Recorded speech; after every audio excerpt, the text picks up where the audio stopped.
Si tu souhaites manifester une personne spécifique ou comme on dit dans le jargon, un SP, alors reste connecté juste après le générique.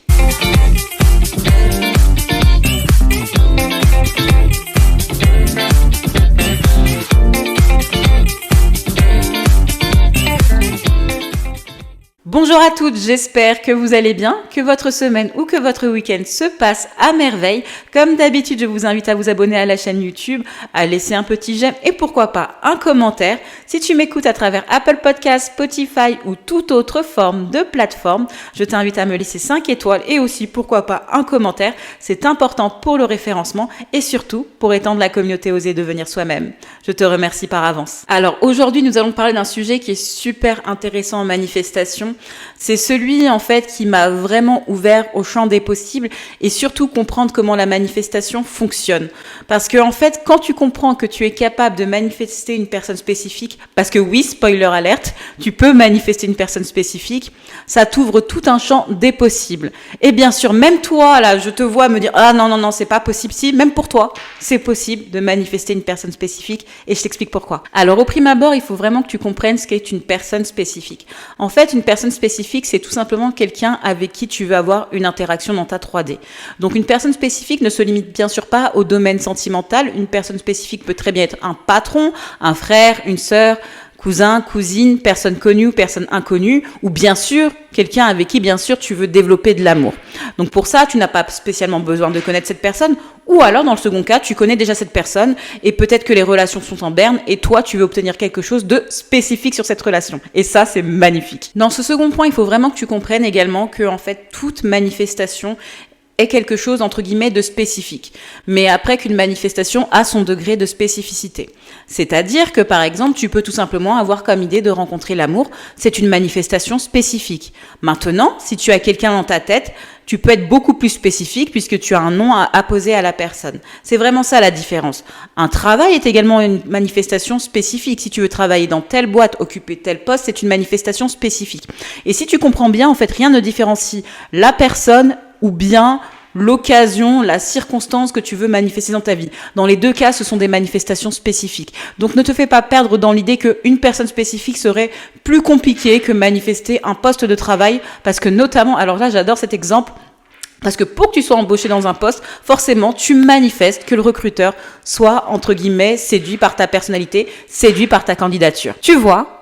C'est déjà une manifestation d'une personne spécifique. Mais rien n'est impossible, ne l'oublie pas. C'est vraiment la première croyance que tu dois faire vanish pour pouvoir manifester, entre guillemets, l'impossible, même si on sait que impossible doesn't exist. Le troisième point est très important. Il me renvoie d'ailleurs à une de mes vidéos que je vais te mettre dans le petit encadré pour t'expliquer en fait ce qu'est la différence entre la loi d'attraction et la loi de l'assomption. Dans la loi de l'attraction, si vous voulez, on se sent séparé de deux entités. Or, dans la loi d'assomption, nous sélectionnons la réalité que nous souhaitons.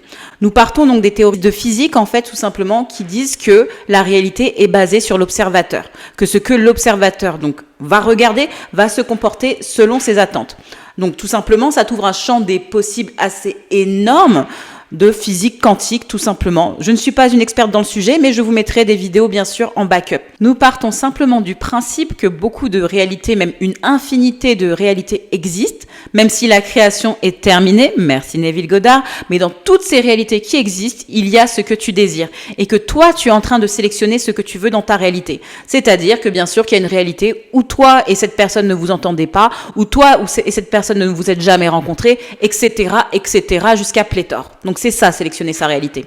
Ce n'est pas se dire que cette personne existe, je vais forcer les choses, parce que non, dans la réalité dans laquelle tu évolues, peut-être que toi et elle, vous ne vous entendez pas et il n'y aura jamais rien de possible. Mais tu le comprendras bien, en fait, tout simplement, pour manifester une personne spécifique, il faut forcément s'ouvrir au champ des possibles, oublier ce qui s'est passé dans le passé et toi, finalement, décider de ce que tu veux réellement.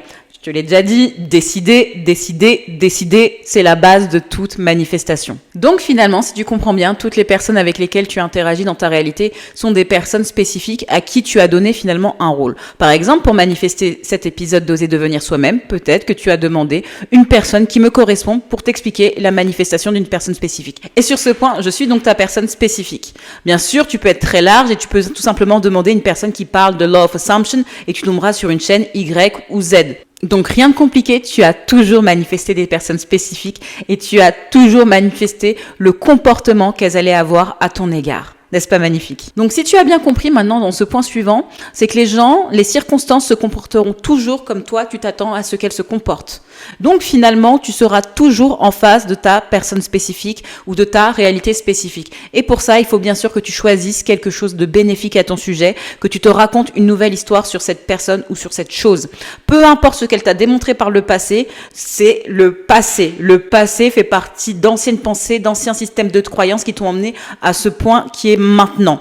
Mais à partir de ce nouveau maintenant, ce nouveau moment présent, tu peux créer une nouvelle réalité avec cette personne et la faire venir à toi. Et j'insiste bien, si la personne n'est pas encore dans ta réalité, c'est certainement que tu as un discours qui est contradictoire, qui ne permet pas à cette personne de venir. N'oublie pas, il faut vraiment que tu te conditionnes à comprendre que tu sélectionnes ta réalité, que tu es l'observateur et que c'est l'observateur qui choisit comment les choses vont se passer. Le point suivant est super important et je sais que c'est surtout là où beaucoup de gens vont bloquer. Mais oui, la vérité, c'est que ta personne spécifique n'a pas de libre arbitre puisque tu sélectionnes la réalité dans laquelle tu es. Et dans la réalité que tu sélectionnes, cette personne veut bien sûr échanger avec toi, veut interagir avec toi et veut se comporter de la façon dont tu veux qu'elle se comporte avec toi. Nullement, en fait, l'idée de ce qui s'est passé dans le passé va forcément affecter ta manifestation. Ta manifestation dans cette réalité-là est parfaite. Donc tu restes focus, tu as décidé et tu ne changes pas d'avis. Et donc, si tu comprends bien, évidemment, il n'y a pas donc de mauvais karma puisque tu fais que sélectionner. De toute façon, le karma, qu'est-ce que c'est? C'est simplement récolter le résultat des pensées que nous avons émises. C'est ça le karma. Donc, il n'y a pas de mauvais karma à vouloir manifester une personne à toi parce que de toute façon, c'est ce que tu fais en permanence. Tu demandes d'interagir d'une façon X ou Y avec les gens. Tu n'es pas du tout en train d'essayer de les lobotomiser ou quoi que ce soit. Tu sélectionnes tout simplement la réalité où ils sont des vrais connards. Tu sélectionnes la réalité où ces personnes sont des personnes mais adorables. C'est toi qui choisis en fait. C'est toi qui choisis comment les choses vont se passer. Tout simplement, tu reprends ton pouvoir créateur et tu as compris que tu es la créatrice de ta réalité. Et là, maintenant, on ne change plus d'avis. N'oublie pas, tu es vraiment celle qui décide. Dans cet avant-dernier point, je veux vraiment que tu te rappelles que ce que tu désires te désire aussi. Car les désirs qui sont dans ton cœur, c'est Dieu qui les a placés dans ton cœur et pas par hasard. Et bien sûr, tu commences à me connaître, je vais le répéter une énième fois parce que je sais qu'il y a des nouveaux sur la chaîne. Quand je dis Dieu, je peux parler du higher self, du cosmos, du Dieu des arbres, des fées, du quantum. Bref, choisis ton terme, un terme avec lequel tu te sens à l'aise. Moi, j'ai choisi Dieu parce que ça résonne très bien avec moi et j'adore ce terme et il n'y a pas de souci. Mais toi, si tu appelles ça l'univers, si tu appelles ça le Dieu des arbres, t'inquiète pas, on est dans la même team, on parle exactement de la même chose. Enfin, nous arrivons au dernier point de la vidéo. Tu vas te demander comment manifester donc finalement ta personne spécifique, qu'elle t'envoie un SMS, qu'elle t'accepte, qu'elle devienne ton amie, ou que sais-je, que vous vous mariez déjà. Sache que c'est possible, comme je te l'ai dit plus haut. Mais maintenant, il y a déjà un épisode qui a été fait à ce sujet et c'est exactement les mêmes étapes que tu dois implémenter. La chose la plus importante, c'était de comprendre que c'est possible. Parce qu'en fait, manifester, c'est la même chose dans tous les domaines. Juste prendre sa décision, rester focus, choisir ses techniques et continuer, persister jusqu'à la manifestation de celle-ci, mais rien de plus. Donc tu trouveras cet épisode quelque part sur l'écran ou également en barre d'infos. Bref, en tout cas c'est tout pour cet épisode, j'espère qu'il t'aura plu. Si tu souhaites travailler avec moi ou en savoir plus sur moi, ne t'inquiète pas, toutes les informations sont dans la barre d'infos. Et moi, je te dis à très vite dans le prochain épisode. Allez, des bisous.